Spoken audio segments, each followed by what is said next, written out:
আসসালামু আলাইকুম প্রিয় এনটিএসসি ক্যান্ডিডেটস। আজকে আমরা বলবিদ্যা বা মেকানিক্সের কিছু এমসিকিউ প্রশ্ন সমাধান করব ইনশাআল্লাহ। আমাদের প্রথম প্রশ্নটা হচ্ছে, একটি কণা আর ব্যাসার্ধের একটি বৃত্তাকার পথে সুষম দ্রুতি ভিতে চলছে। কণাটি অর্ধবৃত্ত অতিক্রম করলে এর গড় বেগের মান কত? এই প্রশ্নটা সমাধান করার জন্য আমাদের বেসিক্যালি কিছু ক্যালকুলেশন করতে হবে। চলেন সেটা শুরু করি।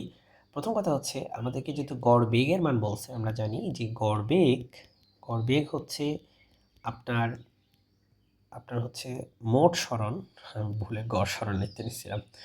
মোট সরণ বাই মোট সময়, মোট সরণ বাই মোট সময়। আচ্ছা, আপনি এটা চিন্তা করেন যে আমি যদি একটা বৃত্ত, আমি যদি একটা বৃত্ত অর্ধেক কাভার করি, আমার অবজেক্টটা যদি অর্ধেক পরিমাণ কাভার করে, সো লেটসে আমার অবজেক্টটা আই ডোন্ট নো এখানে আসে, দেন সে যদি এখান থেকে ঠিক তার অপোজিট সাইডে আসে, ঠিক এইখানে চলে আসে, তাহলে সরণ কতটুকু হবে? সরণ হবে একদম সরাসরি যে দূরত্ব, সেটাই হচ্ছে সরণ। সো বেসিক্যালি এটা হবে 2, I don't no 2r maybe, because 2r বলতে r হচ্ছে ব্যাসার্ধ। সো বেসিক্যালি আমার সরণ হচ্ছে 2r। কিন্তু সময় কিন্তু আপনার সরণের উপর ডিপেন্ড করে না। মোট সময় বের করতে হলে সেটা দ্রুতির মাধ্যমে বের করতে হবে। সো আমরা মোট সময় বের করব। আমরা জানি যে সময় t ইকুয়াল টু হচ্ছে মোট দ্রুতি ডিভাইডেড বাই মোট মোট দ্রুতি নাকি তার equal to vt। So sorry, মোট দ্রুতি না, মোট দূরত্ব বাই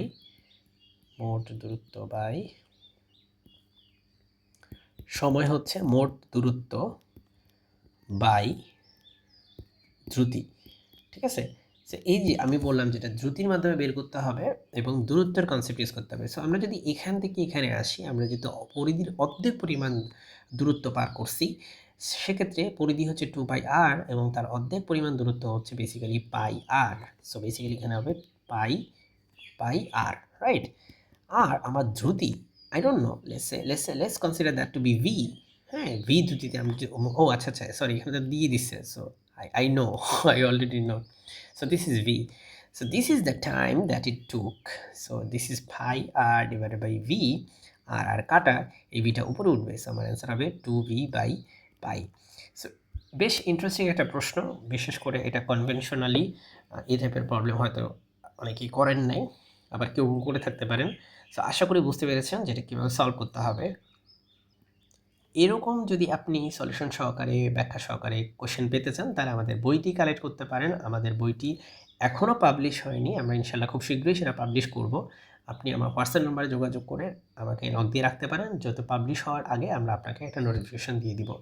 সো আমাদের নাম্বারটা হচ্ছে 0185101243 এই নাম্বারে, এবং আমাদের পেইড ব্যাচে আপনি ভর্তি হতে পারেন, অবশ্যই ভর্তি হতে পারেন। সেটা হচ্ছে 999 টাকায় আপনি বোথ স্কুল এবং কলেজের প্রিপারেশন একসাথে সেখানে নিতে পারবেন ইনশাল্লাহ। পেইড ব্যাচের ফিচার যদি জানতে চান, তাহলে ইউটিউব চ্যানেলটা দেখতে পারেন, অথবা আমাকে হোয়াটসঅ্যাপ করে আমার কাছে জিজ্ঞেস করতে পারেন। ওকে, আমরা নেক্সট প্রশ্নে চলে যাচ্ছি। একটি স্থির লিফটের ছাদে ঝোলানো একটি সরল দোলকের পর্যায়কাল হচ্ছে টি। লিফটটি যদি g/4 ত্বরণের নিচে নামতে থাকে, তবে নতুন পর্যায়কাল কত হবে? সো আজকের প্রশ্নগুলো বেশিরভাগই একটু কনসেপচুয়ালি ডিফিকাল্ট হবে। যাই হোক, আমাদের এখানে বসে একটি স্থির লিফটের ছাদে ঝোলানো একটি সরল দোলকের পর্যায়কাল। আমরা জানি সরল দোলকের পর্যায়কাল হচ্ছে আপনার অভিকর্ষজ ত্বরণের বর্গমূলের ব্যস্তানুপাতিক। এখন আমাদের লিফটটাই g/4 ত্বরণে নামতেছে নিচে। সো খেয়াল করেন, আপনার কার্যকরী ত্বরণ হবে আপনার g-a। যখন লিফটটা নিচের দিকে পড়বে, তখন সেক্ষেত্রে সেটা হয়ে যায় g-a। আর যদি উপরের দিকে যেতে থাকতো, তাহলে সেটা হয়তো g+a। তো যাই হোক, এখানে g হচ্ছে আমাদের অভিকর্ষ ত্বরণ, a হচ্ছে এই যে g/4 দিয়ে দিছে, আমরা জানি এটা হবে হচ্ছে 3g/4।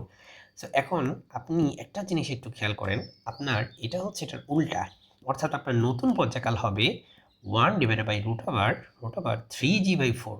এখন আর g হবে না, এটা হবে 3g/4। সো এই যে 4 এর উপর রুট আছে, সো বেসিক্যালি আমরা যেটা দেখতে পাবো যে এটা উপরে গেলে এটা হয়ে যাবে 2, আর নিচে এই যে একটা √3 থাকে ইনটু √g। আপনি একটা জিনিস খেয়াল করেন, এই জিনিসটা 1/√g, এটা বেসিক্যালি অরিজিনাল যেটা সেটাই ছিল, এক্সট্রা আমার কাছে একটা টার্ম আসছে, সেটা হচ্ছে 2/√3। সো আমাদের পর্যায়কাল হবে, এখানে যদি আমি রিপ্লেস করি আর কি, t prime is proportional to 2/√3, আর এই যে 1/g প্রাইম, এর জায়গায় আমরা t লিখতে পারি। সো আমাদের আদি যে পর্যায়কাল, সেটার তুলনায় আমরা 2/√3 গুণ পাবো আর কি। সো সেটা কোন অপশনের সাথে মিলে যায়? সেটা হচ্ছে এটার সাথে মিলে যায়, অপশন এ এর সাথে। ওকে, এরপরে নেক্সট প্রশ্ন হচ্ছে একটি m ভরের বস্তু v বেগে একটি দেয়ালে লম্বভাবে ধাক্কা খেলে, আচ্ছা আমরা একটা দেয়াল আঁকলাম, আমাদের m ভরের বস্তুটা এটা হচ্ছে সেই m ভরের বস্তু, সেটা হচ্ছে v বেগে গিয়ে দেয়ালে গিয়ে শটাং করে ধাক্কা খেলো, খেয়ে দেয়াল কর্তৃক অপর প্রযুক্ত বলের ঘাত, আচ্ছা ধাক্কা খেয়ে ফিরে আসলো বলছে, একই বেগে ফিরে আসছে। ওকে, সো v বেগে গেল, ঠিক v বেগেই ফিরে আসছে। সো যদি আমি এই দিকটা পজিটিভ ধরি, হ্যাঁ, তাহলে এই দিকটা নেগেটিভ হবে। আর যদি আমি এই দিকটা নেগেটিভ ধরি, লেটস আমি এই দিকটা নেগেটিভ ধরলাম, তাহলে এই দিকটা আমার পজিটিভ হবে। যেটাই হোক, একটা পজিটিভ হলে একটা নেগেটিভ হবে, এটাই আর কি ব্যাপার।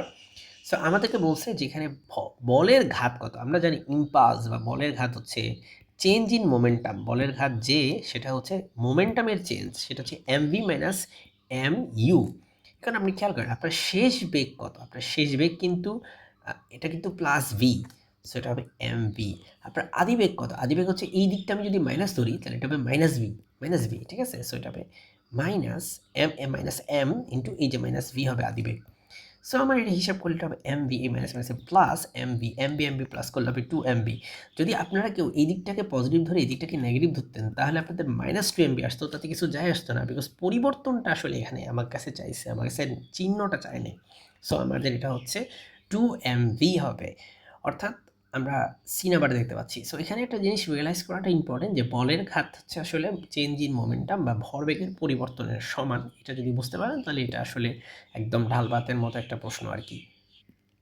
ওকে, একটি ঘর্ষণহীন তলে 2 কেজি ভরের 2 কেজি ভরের একটি স্থির বস্তুর উপর 10 নিউটন বল স্থির বসে, তার মানে আদিবেগ শূন্য, আদিবেগ শূন্য, 10 কেজি 10 নিউটন বল 4 সেকেন্ডে, সো দিস ইজ টি, কাজ করলে বস্তুটির গতিশক্তি কত হবে? সো গতিশক্তি আমরা বের করব, গতিশক্তির সূত্র হচ্ছে ½ mv²। আমরা ভি বের করতে পারি এই সূত্র থেকে, V equal to U plus at, যেহেতু U zero, so V equal to হবে এটি, আর এ মানে হচ্ছে F by M into T. So আমরা বেসিক্যালি এগুলো সব বসিয়ে দিতে পারি, half into M into F by M into T whole square. Okay okay okay, এটা একটু কারেক্ট করি। Okay, so half into M, M এর মান আমার এখানে 2 কেজি দেওয়া আছে, সো আমি এখানে 2 বসাবো, এফ এর মান আমার 10 দেওয়া আছে 2, আর সময় আমার লাগছে 4 সেকেন্ড। সো আমি এগুলো সব বসাইলে আমি হিসাব করলে পাচ্ছি 20 এর উপর বর্গ করলে হবে 400, সো এটা হবে 400 জুল।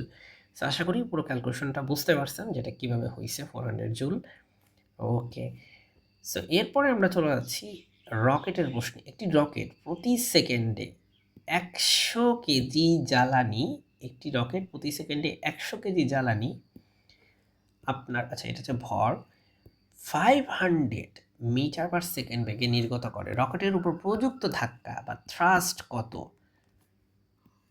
ওয়েল, এটা বের করার জন্য, থ্রাস্ট বের করার জন্য রকেটের ক্ষেত্রে আমরা F equal to M into A, so এখানে খেয়াল করেন এই ফর্মুলাটা আমরা ইউজ করব না, আমরা যেটা করব সেটা হচ্ছে রকেটের বেলায় আপনার ম্যাসই পরিবর্তন হয় সময়ের সাথে সাথে, সাথে বেগ দিয়ে গুণ করতে হবে। সো বেগ হচ্ছে আমাদের এখানে 5000 মিটার পার সেকেন্ড, আর ভরের পরিবর্তন দেখেন প্রতি সেকেন্ডে আমার জ্বালানি বলছে এটা, তার মানে এটা DM by DT which is basically 100, যেহেতু প্রতি সেকেন্ড বলছে, সো নিচে আর কিছু লেখার কিছু নাই, এটা গুণ করলে হবে 3টা শূন্য, এখানে এখানে 2টা শূন্য, সো এখানে 5টা শূন্য হবে, 1 2 3 4 5, সো এত এত নিউটন। সো হিসাব করলে 1 2 3 4 5 6, তার মানে এটা হচ্ছে উত্তর হবে। ঠিক আছে, সো এটাই হচ্ছে আমাদের আজকের ভিডিও, আমরা এখানে শেষ করতে চাচ্ছি, যেহেতু এই ভিডিওটা আমি চাচ্ছি না এর থেকে বড় করতে। আমরা পরবর্তী ভিডিওতে বাকি যে প্রশ্নগুলো আছে সেগুলো আলোচনা করব ইনশাআল্লাহ। আমাদের চ্যানেলটি সাবস্ক্রাইব করে রাখবেন এরকম ভিডিও পেতে চাইলে। আসসালামু আলাইকুম।